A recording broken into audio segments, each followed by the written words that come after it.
안녕하십니까? 건강한 노후를 연구하는 박준수입니다.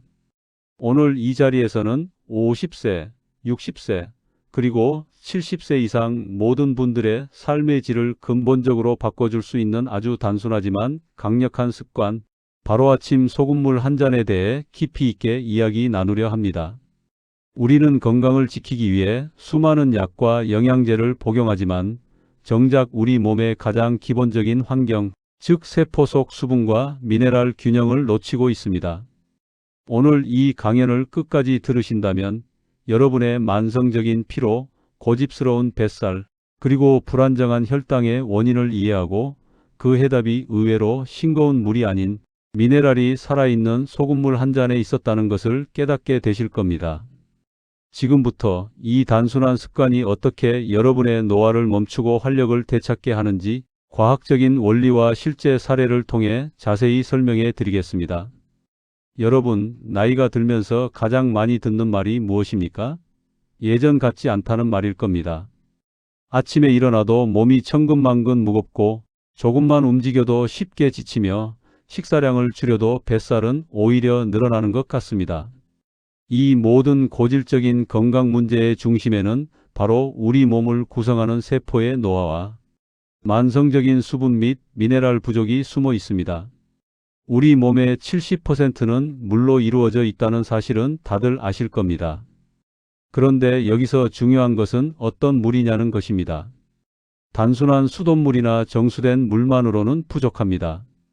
우리 몸의 세포 안팎을 채우는 이 물은 단순히 H2O가 아니라 생명 유지에 필수적인 나트륨, 칼륨, 마그네슘 같은 전해 질미네랄을 품고 있는 물, 즉 체액입니다. 나이가 들면 우리의 세포는 마치 오래된 풍선처럼 탄력을 잃고 굳어지기 시작합니다. 이 세포가 굳어지면 심각한 문제가 발생합니다. 첫째, 세포 속으로 영양소가 들어가지 못합니다. 특히 혈액 속의 포도당혈당이 세포 속으로 들어가 에너지로 쓰여야 하는데 세포의 문이 굳어 닫히면서 혈당이 세포 안으로 들어가지 못하고 혈액 속을 떠돌게 됩니다. 둘째, 노폐물이 세포 밖으로 배출되지 못합니다. 노폐물이 계속 쌓이면 세포 주변은 마치 쓰레기가 가득 찬 웅덩이처럼 됩니다. 이것이 곧 만성염증의 씨앗이 됩니다. 바로 이때 아침 공복에 마시는 소금물이 마법을 부리기 시작합니다. 여기서 말하는 소금물은 단순히 짠 물이 아니라 천연 미네랄이 살아있는 소금을 아주 적당한 농도로 희석한 미네랄수입니다. 소금, 즉 나트륨은 우리 몸에서 칼륨과 함께 나트륨 마이너스 칼륨 펌프를 작동시키는 핵심 미네랄입니다. 이 펌프는 세포막에 존재하며 마치 우리 몸의 생체 배터리처럼 작용합니다. 이 펌프가 활성화되면 닫혀있던 세포의 문수용체이 다시 부드러워지면서 열립니다. 이 문이 열려야 혈당 같은 에너지가 세포 안으로 쏙 들어가서 쓰일 수 있고 동시에 세포 주변에 정체되어 있던 노폐물이 원활하게 이동하며 신장과 장을 통해 배출됩니다. 또한 나트륨은 우리 몸의 삼투압을 조절하여 물을 끌어당기는 힘을 가지고 있습니다. 적절한 농도의 소금물을 마시면 단순히 소변으로 빠져나가는 물이 아니라 세포 속으로 깊숙이 흡수되어 부족했던 수분을 채워주고 세포 주변에 불필요하게 고여있던 물 부종은 순환시켜 배출을 돕습니다. 결국 아침 소금물 한 잔은 50대 이후 굳어지고 정체된 여러분의 몸에 미네랄 에너지를 공급하여 세포의 기능을 다시 젊게 되돌리는 활력 스위치 역할을 하는 것입니다. 여러분께서는 아마 짠 음식이 건강에 안 좋다는데 소금물을 마시라니 믿을 수 있을까? 하는 의문을 갖고 계실 겁니다. 하지만 여기서 강조하는 것은 과도한 나트륨 섭취가 아니라 결핍된 미네랄 보충입니다. 이 미네랄 보충이 50대, 70대에게 어떤 놀라운 변화를 가져오는지 실제 사례와 함께 세 가지 핵심 효과로 살펴보겠습니다. 50대 이후가 되면 식사량을 줄여도 뱃살이 잘 빠지지 않는다는 하소연을 많이 듣습니다. 특히 배 주변은 혈당이 지방으로 바뀌어 쌓이기 쉬운 곳입니다. 앞서 설명드렸듯 세포의 문이 굳으면 혈당이 세포로 못 들어가고 혈액 속을 떠돌다가 결국 간으로 가서 지방으로 저장됩니다. 68세 김옥순 어르신은 평생 식단 관리를 철저히 했음에도 불구하고 뱃살 때문에 좋아하는 옷을 입는 것을 꺼려 하셨고 만성 피로도 심했습니다. 소금물을 시작한 지 2주 후 몸이 가벼워지는 것을 느끼셨습니다. 가장 놀라운 것은 혈당 수치였습니다. 아침 소금물이 세포의 닫힌 문을 부드럽게 열어주면서 혈당이 에너지로 잘 쓰이게 되었고 혈액 속에 남아 지방으로 전환되는 양이 줄어든 것입니다. 이처럼 소금물은 다이어트 보조제가 아니라 에너지 대사의 효율을 높여 근본적으로 뱃살 문제를 해결하는 데 도움을 줍니다. 이것이 바로 고집스러운 뱃살과 부종이 감소하는 원리입니다. 다음으로 혈당 안정화와 야간뇨 개선 효과입니다. 당뇨나 혈당 관리에 신경을 쓰는 분들에게 소금물은 특히 주목할 만한 효과를 보입니다. 74세 윤미경 어르신은 당뇨약을 복용하고 계셨지만 밤마다 화장실을 들락거리는 야간뇨 때문에 숙면을 취하지 못하셨습니다. 밤에 화장실을 자주 가는 것은 신장이 수분을 제대로 흡수하지 못하거나 혈당이 높아서 소변량을 증가시키는 경우 등이 있습니다. 소금물을 꾸준히 마신 후 윤 어르신은 밤에 깨는 횟수가 눈에 띄게 줄었습니다. 소금물이 세포로 혈당 흡수를 도와 혈액 속의 고농도 혈당을 낮추는 데 기여하면서 혈당으로 인한 소변량 증가를 간접적으로 완화할 수 있습니다.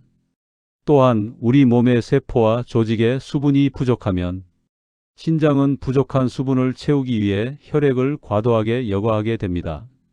소금물은 이 부족한 수분을 효율적으로 채워 넣어 신장에 불필요한 과부하를 줄여주어 야간에 소변을 만드는 기능을 안정화하는 데 도움을 줄 수 있습니다. 충분한 미네랄이 몸의 체액 균형을 잡아주는 결과입니다. 마지막으로 10년 묵은 변비 해결과 장 환경 개선입니다. 나이가 들면 장의 연동 운동 능력이 떨어져 변비로 고생하는 분들이 많습니다. 변비는 단순히 불편함으로 끝나는 것이 아니라 독소와 노폐물이 몸에 오래 머물게 하여 전신 건강을 해치는 주범입니다.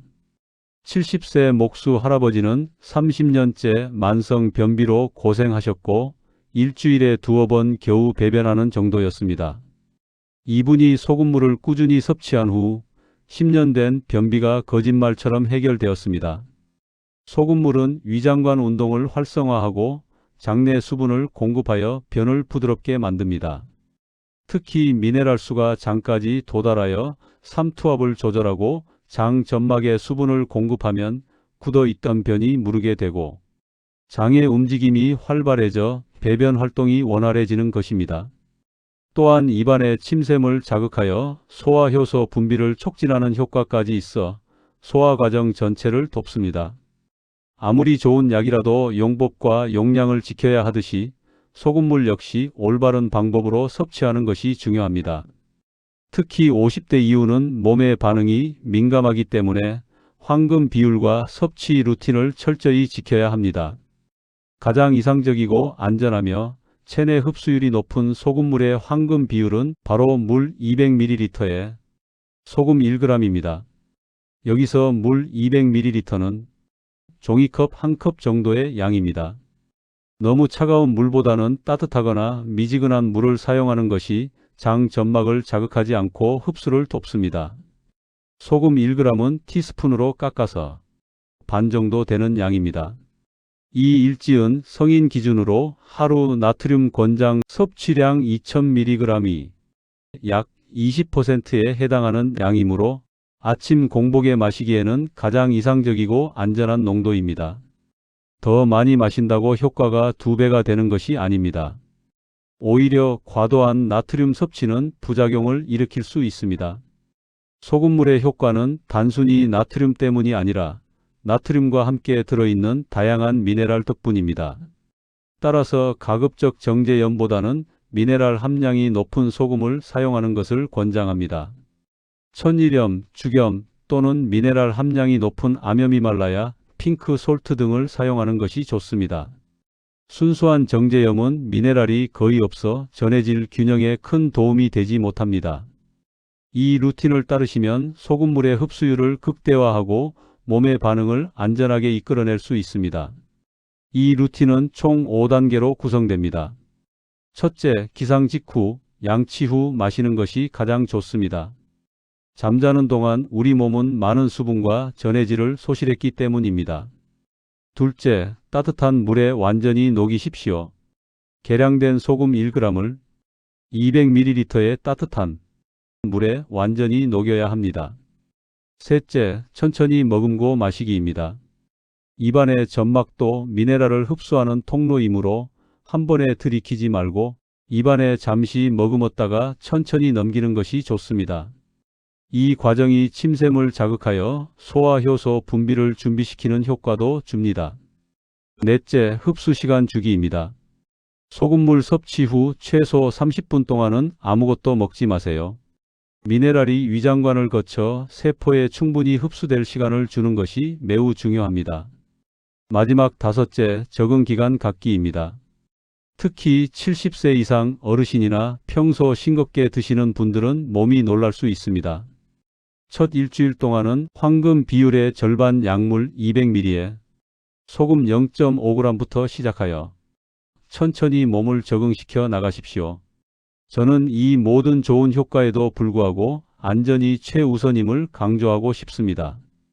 50대 이후 시청자분들은 만성 질환을 가지고 계신 경우가 많기 때문에 소금물 섭취 전 반드시 다음의 주의사항을 숙지하고 실천해야 합니다. 잘못된 섭취는 오히려 건강을 해칠 수 있습니다.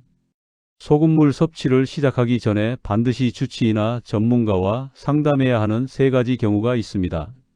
이는 생명과 직결될 수 있는 문제입니다. 첫째, 고혈압 환자입니다. 이미 혈압약 특히 이뇨제 성분을 복용 중이거나 고혈압 진단을 받으신 분들은 소금 나트륨 섭취에 매우 민감합니다. 소금물이 혈압 상승을 유발할 수 있으므로 반드시 의사와 상의하여 현재 상태와 약물 복용량에 맞춰 소금물의 필요성 및 안전한 섭취량을 확인해야 합니다. 둘째, 신장질환 신부전 환자입니다. 신장의 기능이 약해진 분들은 나트륨 배출 능력이 떨어집니다.